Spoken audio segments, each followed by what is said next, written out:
to accept the chair of Peter. There is much more that could be said on this topic, but none of this evidence is necessary to prove that Antipope Paul VI was an antipope, who did not possess the keys and authority of Peter. We know this from the heresies of Vatican II and his confirmation of them. No one can deny this. The information concerning the 1958 and 1963 conclaves simply indicates how all of this has happened, and it demonstrates that none of the actions of the Vatican II antipopes have any bearing on papal infallibility. Thus, is there any surprise why Malachi Martin also reveals that at 12 a.m. on the day of Antipope Paul VI's coronation, a black mass was celebrated, and Satan was enthroned in the Vatican?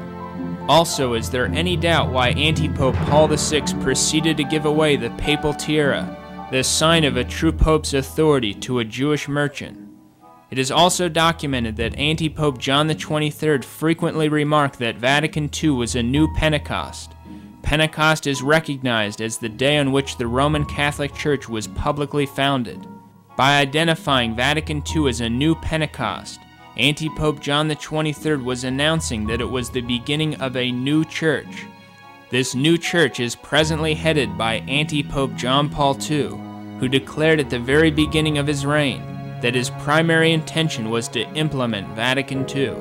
Thus, is there any doubt that Vatican II and its antipopes represented the beginning of the attempted eclipsing of the true Church of Christ by the apostate fake of Vatican II? Our Lady warned us at La Salette on September 19, 1846, by telling Melanie, quote, "Rome will lose the faith and become the seat of the Antichrist. The Church will be in eclipse," end quote.